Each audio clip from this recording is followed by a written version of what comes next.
Good morning दोस्त, मैं Randhir sir आप लोगों को थर्ड सेमेस्टर में पढ़ा रहा हूँ अप्लाइड मैथमेटिक्स। तो अप्लाइड मैथमेटिक्स का जो पहला टॉपिक है, वो कौन सा है भाई? वो है इंटीग्रेशन। कौन सा? इंटीग्रेशन। तो थोड़ा सा यहाँ पर समझने का कोशिश कीजिएगा कि इंटीग्रेशन किसे कहते हैं, इसको थोड़ा समझने का कोशिश कीजिएगा। हम यहाँ पर एक थोड़ा सा विजुअलाइजेशन लिए हैं, इसको थोड़ा समझिएगा। क्या लिए हैं कि कोई डेटा को आप स्टोर कर रहे हैं, ठीक है ना? कोई डेटा क्या कर रहे हैं? स्टोर कर रहे हैं। एग्जाम्पल के तौर पे आप मोबाइल में कोई मूवीज़ को डाउनलोड कर रहे हैं, तब उसमें क्या होगा भाई? उसमें ये होगा कि जैसे जैसे समय बढ़ेगा वैसे वैसे उसका स्टोरिंग कैपेसिटी क्या होगा? बढ़ेगा। पहले 1 मिनट में देखिएगा तो कुछ बीट स्टोर हुआ होगा, फिर अगले 1 मिनट के बाद देखिएगा तो कुछ और बीट स्टोर हुआ होगा, फिर और 1 मिनट के बाद देखिएगा तो और बीट स्टोर हुआ होगा, ठीक है ना? वही काम देखिए हम यहाँ पे दिखाए हैं कि 0 से लेकर 1 मिनट तक में इतना डाटा स्टोर हुआ है आपके मोबाइल के अंदर में। 0 से लेकर 1 मिनट में इतना डेटा स्टोर हुआ है, फिर 0 से 2 मिनट में इतना डेटा स्टोर हुआ है, फिर 0 से 3 मिनट तक में इतना डेटा स्टोर हुआ है। तो ये हो क्या रहा है? जैसे जैसे समय बढ़ रहा है वैसे वैसे इसमें स्टोरिंग कैपेसिटी बढ़ रहा है। इसी को बोलते हैं हम इंटीग्रेशन। इसको क्या बोलते हैं? इंटीग्रेशन। इंटीग्रेशन क्या कहता है कि छोटा छोटा पार्ट, देखिए ये एक छोटा सा पार्ट है, ये क्या है? एक छोटा सा पार्ट है, फिर इसके साथ ये छोटा सा पार्ट आके जुटा, फिर इसके साथ एक वो छोटा सा पार्ट आके जुटा। तो छोटे छोटे पार्ट को जोड़ता है। इंटीग्रेशन क्या करता है? छोटा छोटा पार्ट को क्या करता है? जोड़ता है। इस प्रोसेस को क्या बोलते हैं? इस प्रोसेस को बोलते हैं इंटीग्रेशन। जबकि डिफरेंशिएशन क्या करता था? छोटे छोटे पार्ट में सबको बांटता था, छोटा छोटा पार्ट बना के सबको क्या करता था? अलग अलग करता था। जबकि इंटीग्रेशन क्या करता है? छोटे छोटे पार्ट में सबको ला के जोड़ देता है। समझिए? तो ये उल्टा है। डिफरेंशिएशन बांटता है, जबकि इंटीग्रेशन छोटा छोटा पार्ट में ला के क्या करता है? सबको जोड़ता है, ठीक है ना? तो यहीं पर देखिए, अब यहीं पर देखिएगा मैथमेटिकली इसको कैसे डिफाइन करते हैं इंटीग्रेशन को। इंटीग्रेशन क्या होता है? The process of finding function. ये एक प्रोसेस है, इंटीग्रेशन एक प्रोसेस है जिसमें हम प्राप्त करते हैं किसको? फंक्शन को। कैसे फंक्शन को? हुज डेरिवेटिव इज गिवन, जिसका डेरिवेटिव दिया हुआ है। हम आपसे कहें कि 4x³ का डेरिवेटिव किसका डेरिवेटिव है? 4x³ एक डेरिवेटिव होने के बाद एक फंक्शन आया था, किसका डेरिवेटिव है? तो आप कहिएगा कि सर ये तो x पे पावर 4 का है। x पे पावर 4 का डेरिवेटिव क्या है? 4x³ है। x पे पावर 4 का डेरिवेटिव कौन है? 4x³ है। तो वही कहता है, तो देखिए यही कहता है the process of finding function whose derivative is given. मतलब ये है डेरिवेटिव, ये क्या है? डेरिवेटिव है। किसका डेरिवेटिव है भाई? तो x पे पावर 4 का। तो ये फंक्शन को फाइंड करते हैं, क्या करते हैं? फाइंड करते हैं, समझे ना? और ये फाइंड करने के प्रोसेस को बोला जाता है क्या चीज?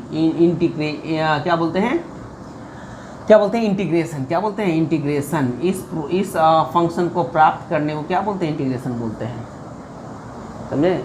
तो 4x³ का इंटीग्रेशन कौन होगा? x पे पावर 4 होगा, ठीक है ना? अगर ये डेरिवेटिव है तो ये किस फंक्शन का डेरिवेटिव है? वो फंक्शन को प्राप्त करने के प्रोसेस को बोला जाता है क्या चीज? इंटीग्रेशन, ठीक है ना? The process of finding function whose derivative is given is called integration. और ये क्या है? अभी हम बोले कि इंटीग्रेशन क्या करता है? छोटा छोटा पार्ट को जोड़ता है, जबकि डिफरेंशिएशन क्या करता है? छोटा छोटा पार्ट में बांटता है। तो ये क्या हो गया? दोनों एक दूसरे का उल्टा प्रोसेस हो गया। The integration is the inverse process of differentiation. यहाँ पर भी वही काम हो रहा है। इसका डिफरेंशिएशन कौन है? 4x³। इसका इंटीग्रेशन कौन है? ये है।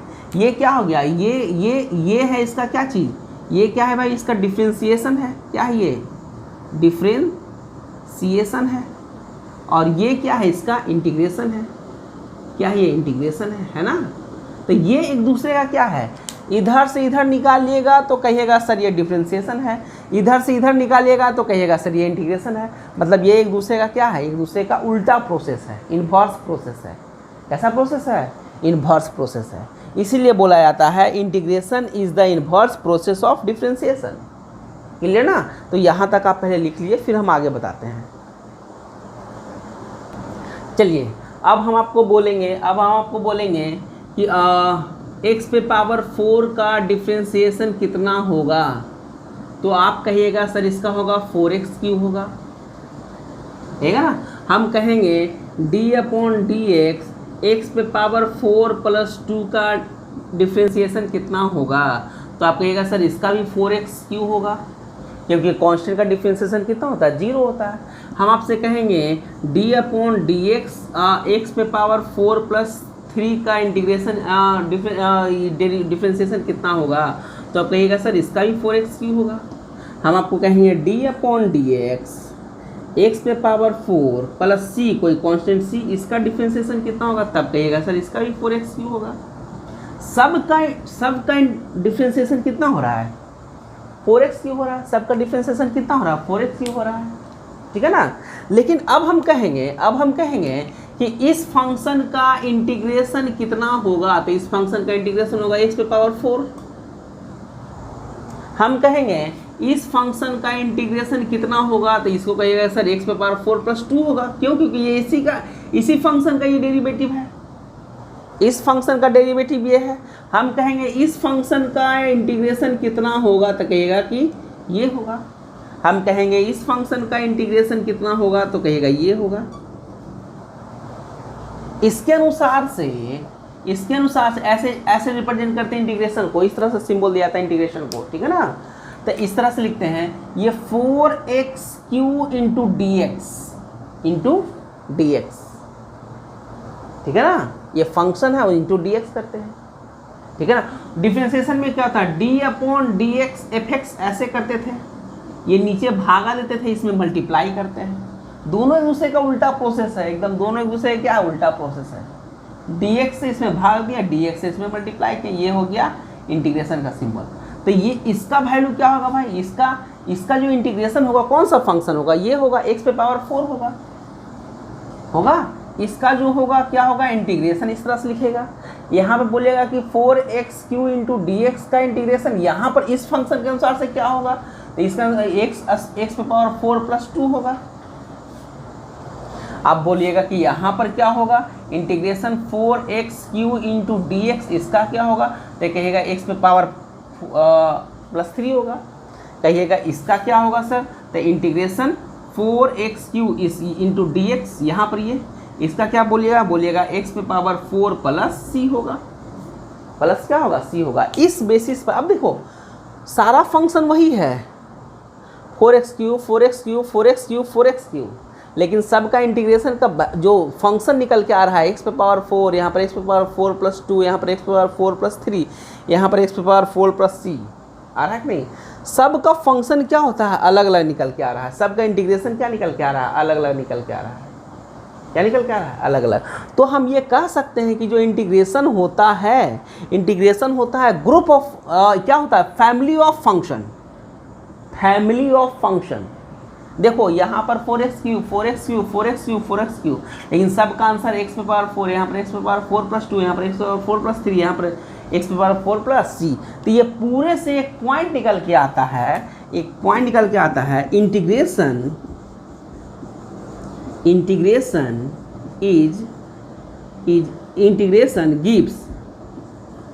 gives families ऑफ इसका फंक्शन का, फैमिलीज ऑफ फंक्शन क्या बताता है, फैमिलीज ऑफ फंक्शन बताता है। इंटीग्रेशन किसको बताता है, फैमिलीज ऑफ फंक्शन। देखो सारा एक ही जैसा है, x पे पावर 4, x पे पावर 4 + 2, x पे पावर 4 + 3, x पे पावर 4 + c, सब एक ही जैसा है, सब का नेचर एक ही जैसा है। लेकिन कोई इसमें 2 यूनिट ऊपर उठेगा, इसमें 3 यूनिट ऊपर उठेगा, इसमें 4 यूनिट ऊपर उठेगा।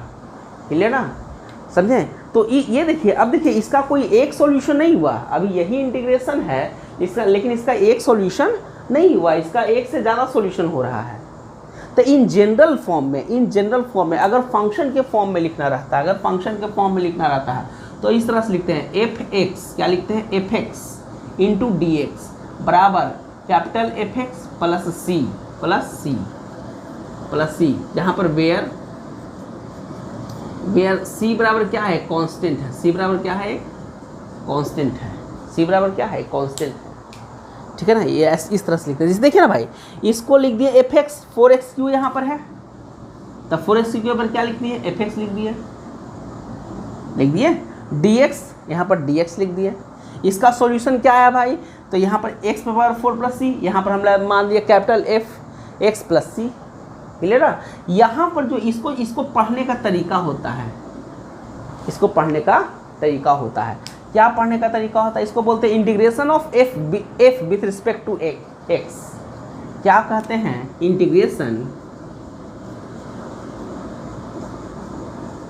Integration of function F with respect to, किसके रिस्पेक्ट में, एक्स के रिस्पेक्ट में। इसको पढ़ने का तरीका है, जो यहाँ पर एफ एक्स होता है इसको बोलते हैं इंटीग्रेंड,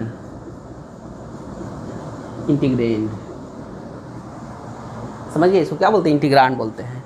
एक्स को क्या बोलते हैं, एक्स को बोलते हैं वेरिएबल, क्लियर, एक्स को क्या बोलते हैं, वेरिएबल बोलते हैं। ऐसा कुछ समझ। अब चलिए कुछ अब आगे देखिएगा अब क्या होगा। अब हमने यहाँ पर देखा कि ये जो फंक्शन है इसका एक सॉल्यूशन नहीं है, बल्कि एक से ज़्यादा सॉल्यूशन है, समझे ना। फंक्शन वही है, लेकिन यहाँ से हम अगर देखते हैं बेसिक डिफिनीशन कहाँ से देता है कि इंटीग्रेशन उसको बोलते हैं जिससे हम फंक्शन को प्राप्त करते हैं, जिससे वो डेरिवेटिव हुआ है। तो हम तो यहाँ से बोलेंगे भाई, यहाँ से स्टार्ट हो रहा है, यहाँ से ये बना, फिर यहाँ से ये बना, ठीक है ना। तो इस बेसिस पे कहा जाता है कि इंटीग्रेशन जो होता है वो दो तरह का होता है। एक को बोलते हैं हम डिफिनिट इंटीग्रेशन, और एक को क्या बोलते हैं, एक को बोलते हैं इंडेफिनिट इंटीग्रेशन। क्या बोलते हैं, एक को इंडेफिनिट इंटीग्रेशन बोलते हैं। इंटीग्रेशन दो तरह का, एक को बोलेंगे डिफिनिट इंटीग्रेशन, एक को क्या बोलेंगे, इंडेफिनिट इंटीग्रेशन, समझिए। तो ये सब जो एग्जाम्पल्स है सब किसका एग्जाम्पल है, सब एग्जाम्पल है इंडेफिनिट इंटीग्रेशन का। इसका आपको डिफिनिट और इंडेफिनिट दोनों पढ़ना है, लेकिन अभी हम ये नहीं पढ़ा रहे हैं। अभी हम जो भी चर्चा करेंगे सब किसका करेंगे, इंडेफिनिट इंटीग्रेशन का। तो ये जो एग्जाम्पल है सब किसका है, इंडेफिनिट इंटीग्रेशन का एग्जाम्पल है। तो इंडेफिनिट इंटीग्रेशन का फॉर्म कैसा होगा, तो फॉर्म इसके ऐसा होगा, इंटीग्रेशन लिखाएगा F X into D X, तो इसका जो वैल्यू होगा क्या होगा भाई, एफ एक्स प्लस क्या होगा, सी होगा। इस तरह से इसका सॉल्यूशन होगा। आई होप कि आप लोगों को समझ में आया होगा, ठीक है ना। चलिए आप लोगों को इंटीग्रेशन का डिफिनीशन समझ में आया होगा। अब हम थोड़ा आगे बढ़ते हैं, क्या क्या चीज़ होता है देखिए, एक बार और थोड़ा सा रिव्यू कर लेते हैं, कि कोई फंक्शन एफ एक्स है, इसका डेरिवेटिव, इसका जो डेरिवेटिव है, अगर F x capital F x है, तो इसका जो इंटीग्रेशन होगा ये होगा कौन सा, ये होगा स्मॉल एफ एक्स। मतलब इंटीग्रेशन ऑफ इसका ये कौन सा होगा भाई, स्मॉल एफ एक्स, क्लियर, यही है, ठीक है ना। लिखने का तरीका क्या होगा भाई, ये इंटीग्रेशन है, मतलब इंटीग्रेशन इस तरह से लिखाता है, capital F X into D x होगा, तो ये क्या होगा, एफ एक्स होगा ना। अगर यहाँ पर सी रहेगा तो यहाँ पर क्या लिखेंगे, हम सी लिखेंगे। यही बेसिक तरीका है लिखने का, ठीक है। जैसे एग्जाम्पल के तौर पे, जैसे कुछ सब फॉर्मूला हम पढ़ते हैं, जैसे एग्जाम्पल के तौर पे हम देखते हैं एग्जाम्पल और 1, ठीक है ना। d अपॉन डी एक्स हम निकालते हैं x पे पावर n+1 बटा n+1, है ना। तो ये आप देखिए, आप लोग पढ़े होंगे, क्या आप लोग पढ़े होंगे भाई, आप लोग पढ़े होंगे d अपॉन डी एक्स पढ़े होंगे, क्या चाहिए, x पे पावर n का, तो क्या लिखते होंगे, n x n-1 लिखते होंगे, डिफ्रेंसिएशन, लिखते होंगे ना जी, यही लिखते होंगे। तो ये क्या होगा, यहाँ पर देखिए, तो यहाँ पे क्या होगा, यहाँ पर वही काम होगा। तो इसका जब कीजिएगा तो n के यहाँ पर कितना है, n+1, n+1, ठीक है ना, इंटू एक्स, n-1 कीजिएगा तो ये यहाँ पर ये होगा बटा एक बटा क्या होगा, n+1 होगा। तो n+1 से n+1 कट गया, यानी क्या होगा, x पे पावर n होगा। तो इस फंक्शन का डेरिवेटिव कौन हुआ, x पे पावर n हुआ। अब हम आपको कहेंगे इंटीग्रेशन x पे पावर n इंटू dx निकालिए, तब क्या होगा भाई। तब तो बोलते रहे हैं कि जो फंक्शन है इसका डेरिवेटिव fx है, ये फंक्शन है इसका डेरिवेटिव क्या है, कैपिटल fx है। तो इसका जो इंटीग्रेशन होगा क्या होगा, स्मॉल fx होगा। यानी इसका जो इंटीग्रेशन होगा कौन होगा, ये वाला होगा, ये वाला फंक्शन क्या होगा भाई, x पे पावर n+1 बटा n+1 होगा। बोलो कोई दिक्कत। डिफिनीशन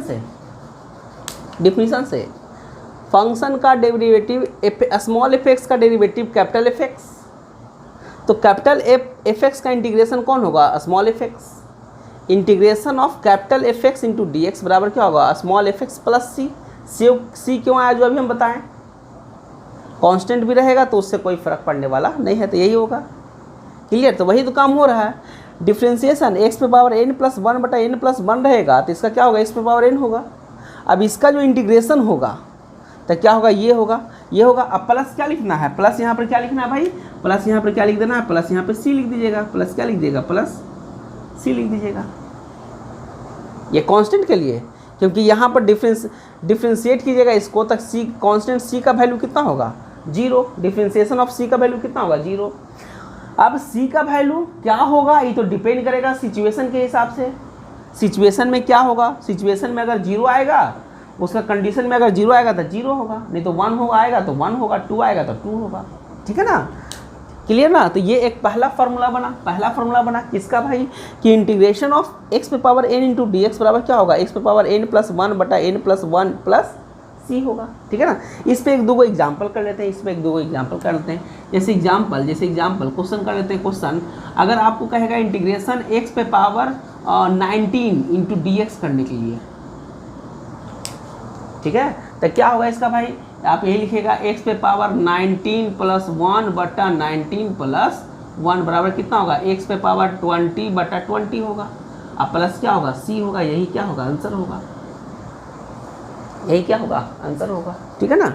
चलिए नेक्स्ट सवाल रहेगा इंटीग्रेशन, क्या रहेगा, इंटीग्रेशन x पे पावर 3/2 इंटू डी एक्स रहेगा। तो इसका क्या होगा, x पे पावर 3/2 प्लस 1 बटा 3/2 प्लस 1। देखो इस फॉर्मूला से और ये तो ये इसका वैल्यू क्या होगा, x पे पावर इसका क्या होगा 5/2, और इसको कीजिएगा तो 2/5 होगा। अब प्लस क्या होगा, c होगा, ये हो गया आंसर। नेक्स्ट सवाल देखिए, इंटीग्रेशन x पे पावर -1 इंटू डी एक्स होगा, तब देखिए करके x पे पावर -1 प्लस 1 बटा -1 प्लस 1, तो ये क्या होगा, x पे पावर 0 बटा 0, तो हो जाएगा इन्फिनाइट। क्या हो जाएगा, इन्फिनाइट। किसी भी फंक्शन का इंटीग्रेशन अगर इन्फिनाइट आने लगेगा तो ये डिफाइन नहीं होगा, मतलब ये फार्मूला आप देखिएगा, अब समझिएगा। यहाँ पर ये फार्मूला में n का वैल्यू कुछ भी होगा, लेकिन n का वैल्यू कभी नहीं होगा क्या, -1। यहाँ से आइए, n का वैल्यू सब कुछ होगा, लेकिन क्या नहीं होगा, -1। क्यों नहीं होगा, क्योंकि यहाँ पर इसका वैल्यू कितना आ गया, ये तो 1/0 इन्फिनाइट हो गया, तो ये तो डिफाइन नहीं हो रहा है। क्लियर ना। तो इस फार्मूला का वो कंडीशन हो गया, क्या कंडीशन हो गया, कि n का वैल्यू कुछ भी होगा, लेकिन n का वैल्यू -1 नहीं होगा। क्लियर, n का वैल्यू -1 नहीं होगा। नेक्स्ट सवाल, इंटीग्रेशन x पे पावर अगर -3/2 होगा इंटू डी एक्स होगा, तो n का वैल्यू यहाँ पर क्या है, -3/2, 1 नहीं, -1 नहीं है, ठीक है ना, -1 नहीं होना है। क्लियर हो गया यहाँ तक। अब देखिए यहाँ पर क्या होगा भाई, x पे पावर -3/2 अब प्लस 1, अब बट्टा -3/2 अब प्लस 1, अब प्लस क्या होगा, प्लस c होगा। क्या होगा कैलकुलेशन करने के बाद, तो क्या होगा भाई, x पे पावर यहाँ पर होगा, ये हो जाएगा -1/2 हो जाएगा, और नीचे क्या होगा नीचे क्या हो जाएगा देखो, -3 और 2 हो जाएगा, तो माइनस आ जाएगा जी, -2 हो जाएगा, -2 हो जाएगा। तो अब प्लस क्या होगा, प्लस सी होगा। ये क्या हो गया, ये हो गया आंसर। क्लियर ना। तो ये कुछ बेसिक्स पे, इस फार्मूला पे कुछ सवाल, ये फार्मूला आई होप कि आप लोगों को समझ में आया होगा, कैसे कैसे यूज़ करेंगे ये आप लोगों को पता चल गया होगा। फिर आगे देखते हैं।